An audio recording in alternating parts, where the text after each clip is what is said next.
Well, joining me now is former President of the Royal College of Physicians and Surgeons of Glasgow, Dr. David Galloway.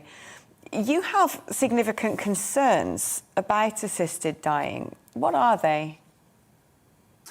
Yeah, good afternoon, Alex. I think you covered some of the issues really very well in your introduction. And it's extremely difficult to listen to a story such as we've just heard from Alex and to appreciate the dilemma and the difficulty and the mental torture that someone in his situation has to go through. He, of course, is quite right that the law as proposed would not cover his situation. I mean, there are basically two main arguments, as you well know, one of these being this idea that we should be in a position to provide some kind of avoidance of unbearable suffering.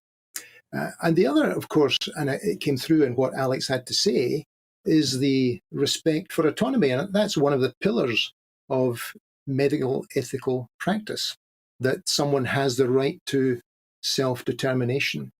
The issue, of course, as it comes before Parliament, has been dealt with at least 4 times in the various parliaments, both in Westminster and in the Scottish Parliament since about 2006. And it's very interesting and I think regrettable that the BMA have narrowly decided to take a neutral stance today. Actually, they were neutral some 12 or 15 years ago, and then they became opposed, and now the pendulum has very slightly swung back again. And while the public opinion is often an opinion which seems to support this notion of assisted dying, I think, if you ask a simple question in a questionnaire or whatever, you'll get a fairly unsophisticated answer. And I don't mean to say that these views are not sophisticated views. They're perfectly understandable views, but I think there's a bigger picture to take. And my concern is that, first of all, I think a law like this is unnecessary, and that was certainly the view that parliaments have taken in the past. I think we have a very adequate, merciful set of laws at the present time. I think, furthermore, and this is my main concern really, this would be dangerous, and dangerous to the point that I feel that vulnerable individuals could easily be exploited and potentially abused by legislation like this. The risk is that if there is a legalization of a sense that assisted dying becomes available, then there are those who might feel that they are under some threat, that their life doesn't perhaps have the value or the quality that it used to have, and they find themselves in a position where they might want to avoid being a burden on others, and this sense of a right to die becomes a duty to die. And my real concern is that this autonomy that we talk about, it's all very well to advance this idea of self-determination, but there's more to it than that. We don't exist out with a community. And we need to be aware that that self-determination is something that we need to take careful note of, because just because we are autonomous in making some decisions doesn't mean to say that we should be autonomous in making all decisions, especially when these decisions might adversely affect someone else. I mean, we drive on one side of the road for a particularly good reason, to avoid harming others. So to have the sense that we could just determine which side of the road we drive on just makes no sense at all. And there's an analogy, maybe a trivial analogy, but an analogy nevertheless, to the assisted dying legislation as proposed. So I think it's unnecessary, and I think it's potentially dangerous.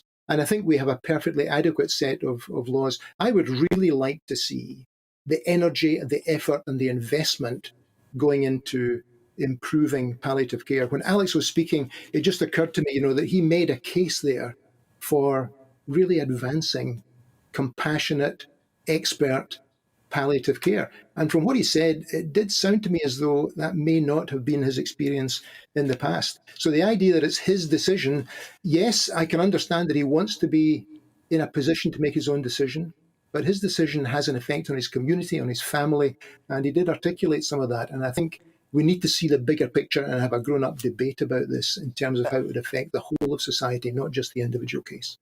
But one thing he did say, is the fact that knowing that there is this green light to be able to go and die with dignity, when he makes that decision himself that he is no longer able to handle his deteriorating medical condition, that he is, I mean, in order to be able to go and receive assisted dying, he needs to have enough capability, mental capacity to sign that off. And so he sort of talked about having to make that decision at some point. But he also said that he predicted he might do this a number of years ago. And actually, he hasn't taken that step. And that if he didn't have this green light, knowing that at some point when he makes the decision that his time has come to an end, that he can do that in a peaceful, calm and dignified manner, he would have potentially considered suicide. So for some people who are faced with these really dreadful decisions of facing the rest of their life in a manner that they're going to find exacerbating, horrendous, traumatizing, should we not respect their right to be able to choose? Well, I certainly respect their views, but I think they're mistaken in this. That when an individual finds themselves in that kind of situation where it looks like hope is gone, that suffering is unbearable, that there's both physical, perhaps psychological, maybe even social difficulties that they're facing, the experience in palliative care is now very clear. And actually in the UK, we have some of the best palliative care available anywhere in Europe or indeed anywhere in the world. And the experience is very straightforward, and it's this. When someone in that difficult situation, however you might define it, with all the uncertainties of prognosis and so on that we've mentioned, if they're in that situation and they're given good quality, caring, compassionate palliative care where their symptoms are addressed, both physical and psychological symptoms, it's very interesting that the desire to want to terminate their life disappears in the vast, vast majority of cases. And so again, I just make this emphatic point that where we ought to be investing our energy is not making a philosophical change to medical practice, which I think would be deeply damaging in lots of ways to all sorts of aspects of ethical care. But in fact, what we ought to be doing is really piling in the resources to make sure that our palliative care is available to everyone across the board and is of the highest possible standard. David, thank you for coming on and discussing this deeply sensitive and poignant topic. That's Dr. David Galloway, former president of the Royal College of Physicians and Surgeons of Glasgow.